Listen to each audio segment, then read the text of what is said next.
Hello बच्चों, आप सबका इकोनॉमिक्स +2 क्लास में स्वागत।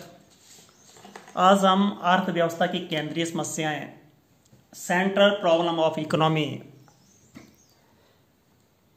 को प्रोडक्शन पॉसिबिलिटी कर्व, जिसको उत्पादन संभावना वक्र की सहायता से उसकी व्याख्या करेंगे, उसका अध्ययन करेंगे।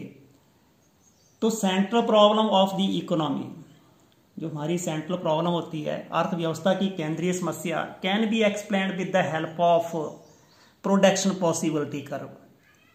उसको हम एक्सप्लेन कर सकते हैं प्रोडक्शन पॉसिबिलिटी कर्व, उत्पादन संभावना वक्र की सहायता से।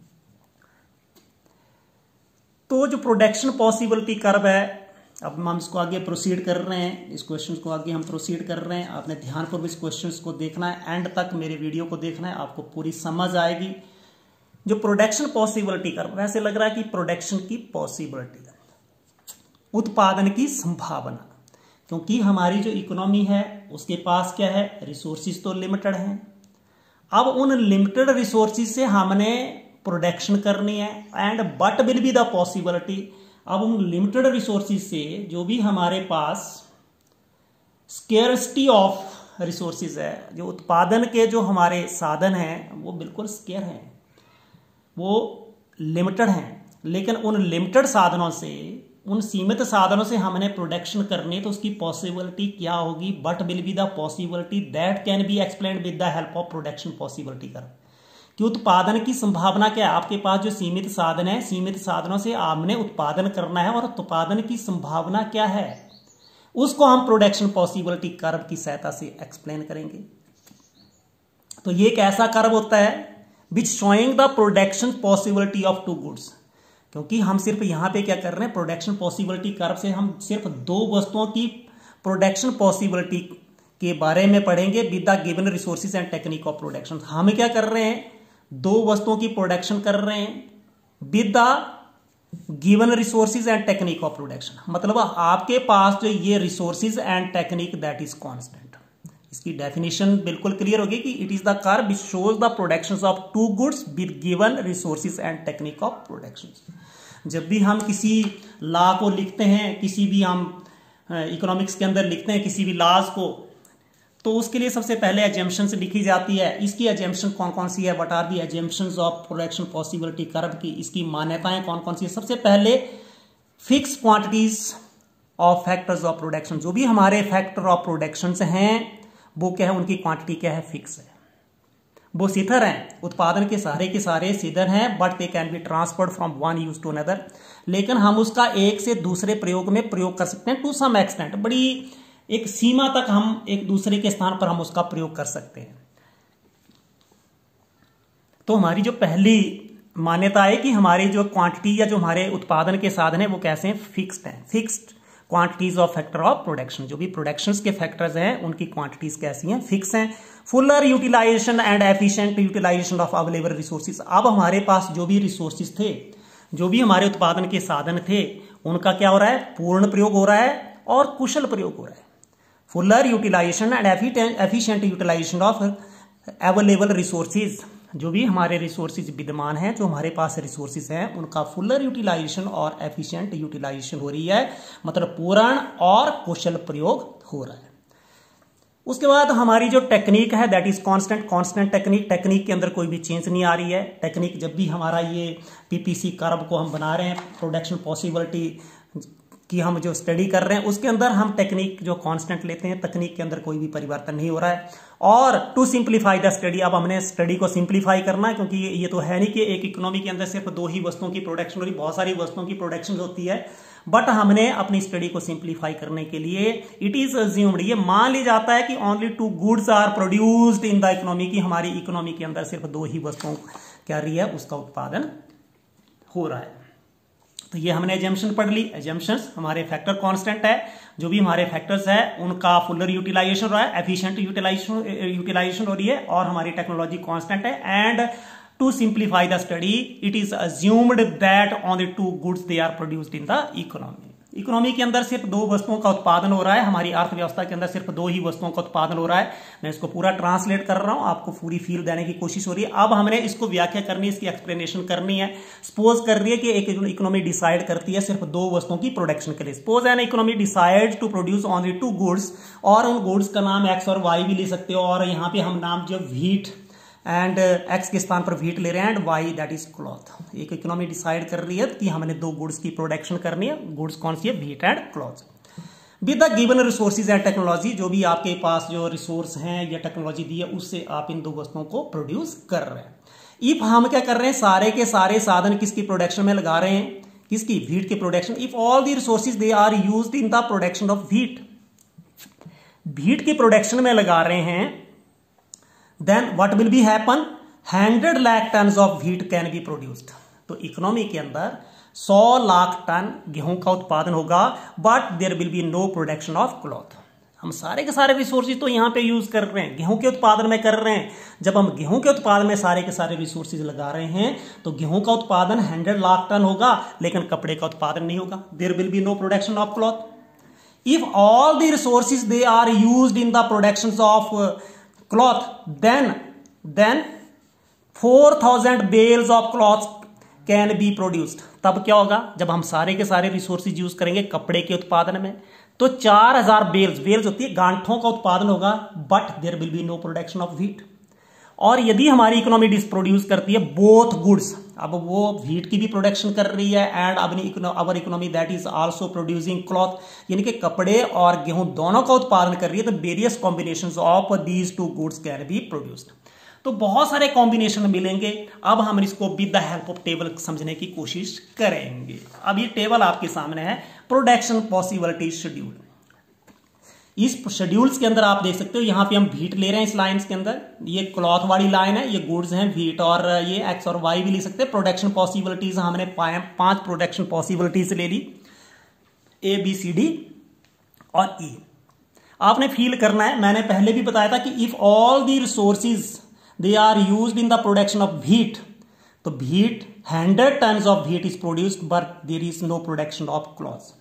अब सारे के सारे resources, if all the resources they are used in the production of cloth, then 4000, ये देखो 000 लगा के रखे हैं, 4000 bales of cloth is produced, but there is no production of, लेकिन यहां पे व्हीट की कोई भी प्रोडक्शन नहीं होगी। और if the economy produces both the goods, both goods produce कर रही है, तो हमें यहां पे बहुत सारे combination between A and you we can get what we have taken only 3 combination। हमें सिर्फ 3 संयोग ले रहे हैं, कौन कौन से? बी, सी और डी। जैसे हम 90 टन कर रहे हैं, 90 लाख टन कर रहे हैं, तो ये 1000 टन, 1000 वेल्स क्लॉथ का उत्पादन होगा, प्रोडक्शन होगी। यदि हम 70 लाख टन व्हीट का उत्पादन कर रहे हैं, तो 2000, ये 0 लगा देंगे, 2000 वेल्स क्लॉथ की प्रोडक्शन होगी। यदि 40 लाख टन गेहूं का उत्पादन कर रहे हैं, तो 3000 वेल्स क्लॉथ का उत्पादन होगा। अब यहां पे आप देख रहे हो कि जैसे जैसे हमारा किसका उत्पादन बढ़ रहा है, production of cloth that is increasing, the production of wheat that is decreasing. जब आप कपड़े के उत्पादन को बढ़ा रहे हैं, हम गेहूं के उत्पादन को घटा रहे हैं, इसकी प्रोडक्शन को घटा रहे हैं, क्योंकि हमारे रिसोर्सेज और टेक्निक कैसी है? कांस्टेंट है, वो स्थिर है, उसमें कोई भी परिवर्तन नहीं हो रहा है। अब हमने इसको ग्राफ की सहायता से करने की कोशिश करेंगे। अब ग्राफ में आपने ध्यानपूर्वक देखना कि ग्राफ कैसे बनेगा ये। हाँ, ये अब देखिए, जब हम बात कर रहे हैं किसकी, स्केच ले लेते हैं यहां पे। अब देखिए 100, ये 100 लाख टन है व्हीट, तो 0 है क्लॉथ, तो हम कहां पे रहेंगे? 100 यहां पे मैंने पहले ही मार्क करके रखा ताकि थोड़े टाइम में मैं ज्यादा पढ़ा सकूं। यहां पे आप क्लॉथ ले रहे हैं अलोंग एक्स एक्सिस, ये 1000 वेल्स हैं, and your wheat that is taken along Y axis lakh ton के अंदर, ये 100 ये लाख टन जिसका उत्पादन हो रहा है, लेकिन ये उसका उत्पादन नहीं है, तो ये हमने ले लिया कॉम्बिनेशन ए, संयोग ए ले लिया। उसके बाद आप देख रहे हो बी के ऊपर 90 एंड 1, 90 किसका उत्पादन हो रहा है? इसका किसका? व्हीट का, एंड 1 हो रहा है, इसके सीध सीध में चलते जाएंगे, 1 हो रही है आपका यानी कि 1000, ये 1000 वेल्स कपड़े का उत्पादन हो रहा है, एंड 90 टन इसमें लाख टन गेहूं का उत्पादन। इसको नाम दे दिया हमने 20। सी के ऊपर 70 की सीध में चलते जाएंगे, और 2000 वेल्स कपड़े का उत्पादन हो रहा है, ये आपका कॉम्बिनेशन सी। अब देखिए 40 एंड 3, 40 लाख टन किसकी प्रोडक्शन हो रही है, व्हीट की, इसका उत्पादन हो रहा है, एंड 3000 वेल्स कपड़े का उत्पादन हो रहा है, इसको यहां पे रख लिया।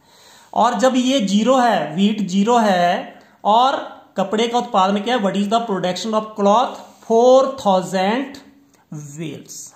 ठीक है, जब भी हम इसको मिलाएंगे, ये मैं किसी और स्केच से मिलाता हूं, थोड़ा सा अट्रैक्टिव लगेगा। अब मैं मिला रहा हूं इसको, ये ब्राउन जैसे कलर है उससे, स्केच से। ये जब भी हम इसको मिला रहा हूं मैं, ये मिला दिया मैंने, तो इसका नाम हो गया पीपीसी, प्रोडक्शन पॉसिबिलिटी कर्व। कि जब आप गिवन रिसोर्सेज से और टेक्नोलॉजी से दो वस्तुओं का उत्पादन कर रहे हैं, when you are producing two goods namely wheat and cloth, this is the production possibility curve. ये मिलेगा आपको, ये पॉसिबिलिटीज मिलेंगी, इसके बीच में बहुत सारी पॉसिबिलिटीज आपको मिलेंगी। अब यहां पे देखिए जी है, यहां पे जी पॉइंट दैट इज इनसाइड। जी जो पॉइंट है वो उत्पादन संभावना वक्र के अंदर है, प्रोडक्शन पॉसिबिलिटी कर्व के अंदर है। इसका मतलब यहां पे क्या हो रहा है, इनएफिशिएंट यूज ऑफ, यहां पे हम जो लिखेंगे क्या लिखेंगे, inefficient use of given resources. यहां पे ये जो आपका पॉइंट है, ये पॉइंट क्या बताएगा आपका, inefficient utilization of resources.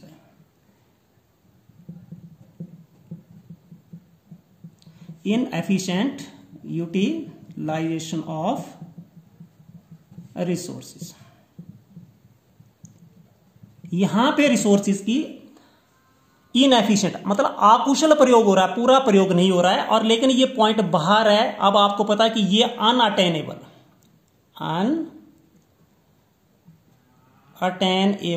Combination है।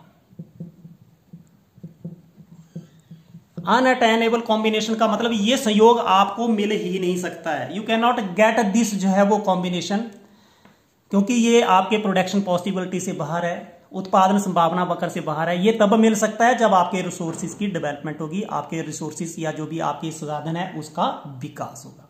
आपको समझ आ गई होगी कि ये आपका उत्पादन संभावना वक्र या प्रोडक्शन पॉसिबिलिटी शेड्यूल से आपने इसको कैसे बनाना है। ठीक है, तो ये ABCDE, ये आपके मैंने यहाँ पे 5 कॉम्बिनेशन लिए। इसके अंदर क्या हो रहा है कि जब आप क्या कर रहे हो, जैसे आपके यहाँ पे यू आर प्रोड्यूसिंग, हमारी इकोनॉमी क्या कर रही है, प्रोड्यूस कर रही है या डिसाइड किया है टू प्रोड्यूस 2 गुड्स। अब आपने नेमली व्हीट एंड क्लॉथ, सारे के सारे resources, if all the resources they are used in the production of wheat, then 100 lakh tons of wheat that is produced, but there is no productions of cloth. If all the resources they are used in the productions of cloth, then 4000 bales of cloth that is produced, but there is no production of wheat. यानी कि इतने bell, इतनी गांठें कपड़े का उत्पादन होगा, लेकिन आपका गेहूं का उत्पादन नहीं होगा। और if the economy produces both type of both the goods, various combinations of goods can be obtained। जैसे हमने यहाँ पे 3 combinations हमने लिया, इसको आपने प्लॉट कर लिया। एक्स एक्सिस के ऊपर आपने क्या लिया होता, cloths, and they are in 1000 bales, and along Y axis we have taken lakh, जो आपका व्हीट है that in lakh tons, and ये दिस आ रहा है। और अब हमने इसके साथ में थोड़ा सा और डिस्कस कर लेते हैं कि इसकी प्रॉपर्टीज क्या है, what are the properties of this production possibility curve. ये जो प्रोडक्शन पॉसिबिलिटी कर्व की तो पहली प्रॉपर्टी देखिए बच्चे, अब ऐसे लग रहा है फर्स्ट प्रॉपर्टी क्या है, इसकी स्लोप क्या है, डाउनवर्ड है। वो इसकी स्लोप क्या है, डाउनवर्ड है। इसका मतलब क्या है, इसकी स्लोप जो आपको डाउनवर्ड है। If we increase the production of X, यहां पे कोई भी वस्तु है या यहां पे हम क्लॉथ की प्रोडक्शन को इंक्रीज कर रहे हैं, we have to decrease the production of wheat. Cloth की प्रोडक्शन को बढ़ाना है, कपड़े के उत्पादन को बढ़ाना है, तो गेहूं के उत्पादन को कम करना पड़ेगा। इसलिए कैसा ये कर्व कैसा बन जाएगा, इसकी स्लोप कैसी हो जाएगी, डाउनवर्ड हो जाएगी। स्लोप कैसी हो जाएगी, डाउनवर्ड। अब उसकी जो दूसरी प्रॉपर्टी है कि दिस इज, ऐसे देख रहे हो ना, ये ओरिजिन है, this is origin and this is concave to the origin. This is concave to the origin. क्यों है? It is because to produce, अब हमने क्या करना है कि x की एडिशनल यूनिट को प्रोड्यूस करना है। यहां पे x along x axis x unit है, कोई भी x कमोडिटी है, यहां पे हम क्लॉथ ले, यानी कि क्लॉथ की हमने एडिशनल यूनिट को प्रोड्यूस करना है। वी हैव टू, यदि x करना more and more units of Y have to be sacrificed, Y के उतने वस्तुओं को कम करना पड़ेगा, उतनी ही यूनिट्स को कम करना पड़ेगा। यानी कि आप दोबारा से सुन लीजिए, it is because to produce each additional unit of X और we can say cloth, we have to give more and more units of Y, Y means wheat, to be sacrificed उसका देन बिफोर, पहले की अपेक्षा उसके ज्यादा से ज्यादा इसका त्याग करना पड़ेगा। यदि हमने एक्स वस्तुओं का अधिक उत्पादन करना है तो बाई की अधिक से अधिक इकाइयों का परित्याग करना पड़ेगा, उसको छोड़ना पड़ेगा। तो अब ही क्या होगा, ये इसका जो कर्व है PPC curve, production possibility curve, that is concave to the origin, origin के कनकेव है। ठीक है, पीपीसी की क्या होती है, स्लोप डाउनवर्ड है, PPC curve that is concave to the point of origin. Perhaps आपको समझ आ गई होगी। नेक्स्ट वीडियो के लिए आपने इसको सब्सक्राइब जरूर करना है, like and share also. Thank you.